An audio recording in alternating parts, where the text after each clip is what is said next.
Good morning again, everyone.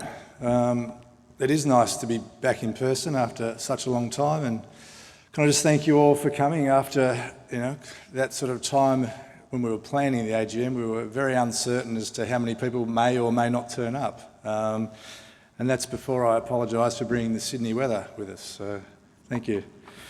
Indeed, it feels like a very long time since the beginning of 2020, when the COVID-19 virus was just beginning to spread across the world.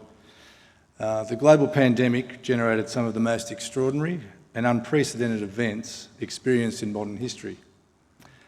Over the course of the health crisis, central banks and governments worldwide provided vast financial support on an unprecedented scale to preserve economies, businesses and employment. And these efforts were largely very successful.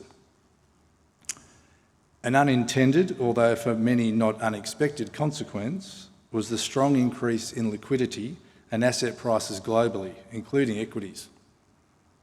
The resulting inflation, some a direct result of COVID, like increased supply chain costs, was considered transitory.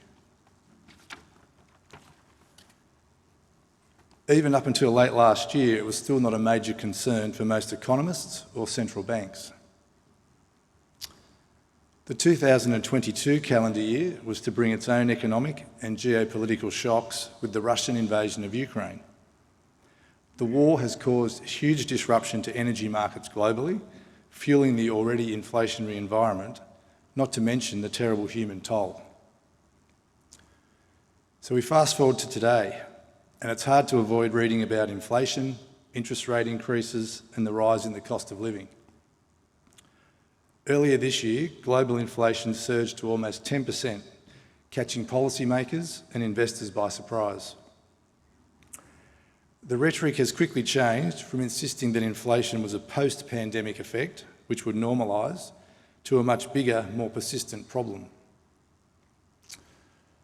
We are no longer living in a 2% year-on-year inflation world as we did for many years.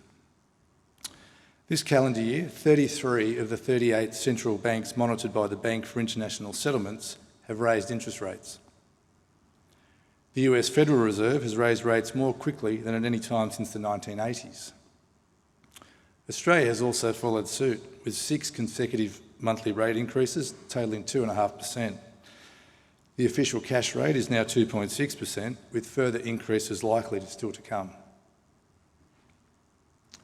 Currently, markets are extremely sensitive to macroeconomic and short-term factors with significant daily noise.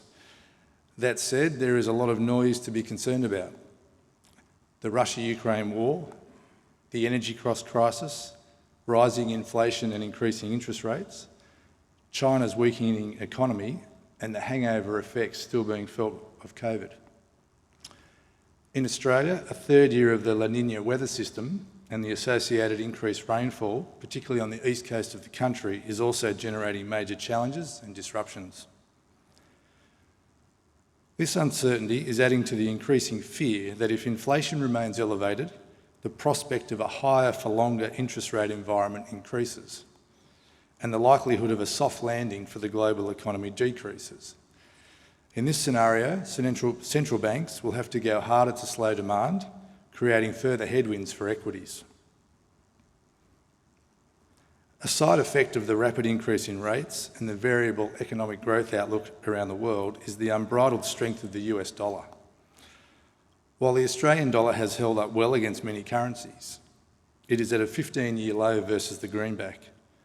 And while this is generally a positive for Australia's competitiveness, it does add to inflation through the rising cost of imported goods. So the share market is again characterised by a lot of volatility with sharp daily movements. And despite some aggressive rallies, shares overall have trended down for the past 6 months. Overall share market returns have been dragged into negative territory for the 12 months to 30 September 2022, with the S&P ASX 200 accumulation index down 7.7%. Within this, a few sectors have delivered positive returns over the period, namely energy, utilities and materials. In contrast, information technology, consumer discretionary and real estate stocks are down over 20%. Within the resources sector itself, there have also been extreme moves in some commodity prices. The price of spodumene, which is the base oil for lithium production, has increased over 500% in 12 months, as global automakers and battery manufacturers fight to lock in limited supply at almost any cost. Thermal coal prices have doubled because of the energy crisis in Europe and the bans on Russian coal exports. However, iron ore and copper prices have fallen around 20%, as fears of a global slowdown and China's economy remains weak. Everything considered, Australia's economic data is holding up, with almost record low unemployment, solid household spending, and expansionary readings on several key economic indicators. However, stubborn inflation, interest rate hikes, geopolitical instability, and softening housing markets are some of the key risks to the global and domestic economy. In this uncertain environment, we've continued to focus on long-term income and capital growth. We diversify our portfolio in an effort to maintain balanced performance over longer timeframes and deliver shareholders a relatively smooth dividend profile through market cycles. Our priority is on well-established companies that ideally have a competitive advantage with opportunities to grow. We also believe strong management teams will be increasingly important in these more difficult times.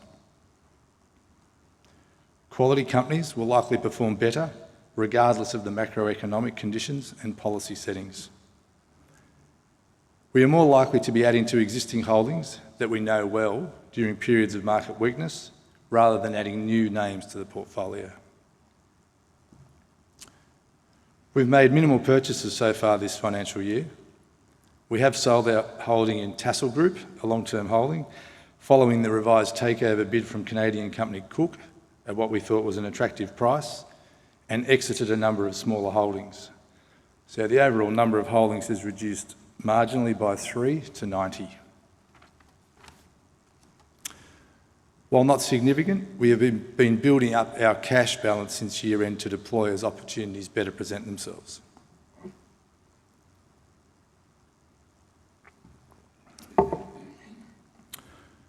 We do believe that some market trends are now entrenched, regardless of disruptions to economies or the economic cycle.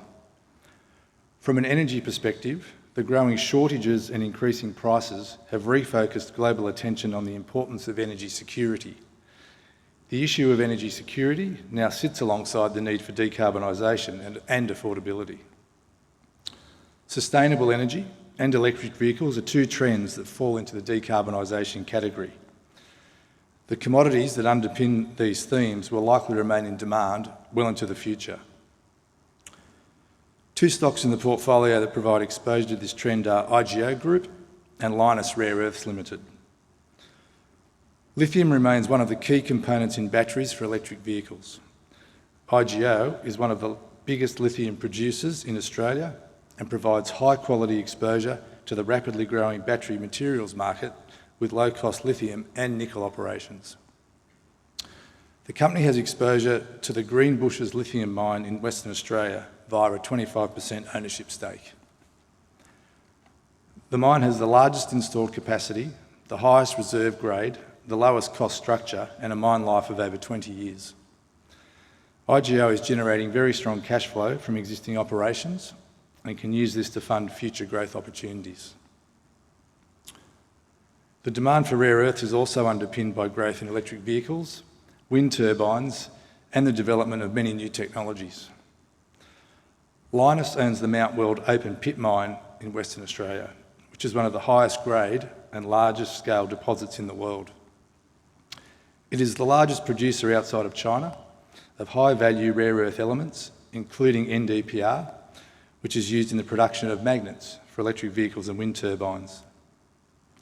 Lynas has started construction of an additional cracking and leaching plant in Kalgoorlie, with completion targeted in 2023, and is also in advanced studies for the construction of a US rare earth facility in Texas.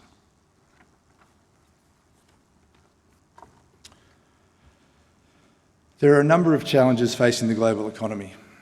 In the United States, there is a surging inflation problem. In China, the issue is slowing growth.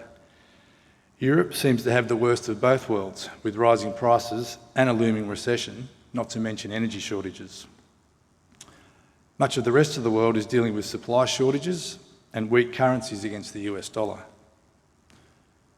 In comparison to most other countries, Australia is faring relatively well. However, as we enter 2023, interest rate rises will likely have a slowing impact on the economy, and we may experience shockwaves from any number of global developments. We believe corporate Australia is in relatively good health and will be able to absorb a lot of this uncertainty. Company balance sheets are strong and unemployment remains low.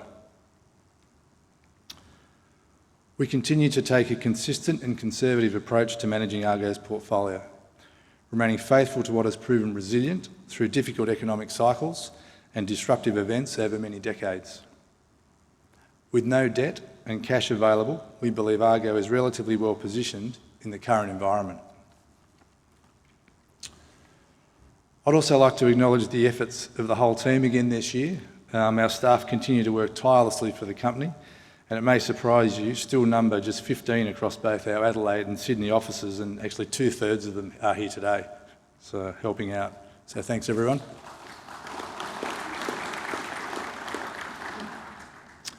Also like to acknowledge the contribution from the chairman and non-executive directors, and I look forward to working with them as we best navigate Argo through this next period for you, our shareholders.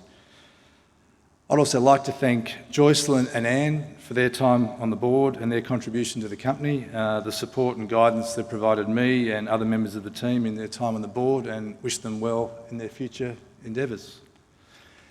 And as I said at the beginning, I'd like to wish all the shareholders well for the coming months and through into the new year. We thank you for your continued support, appreciate you coming today, and I look forward to meeting more of you in person throughout 2023. So thank you.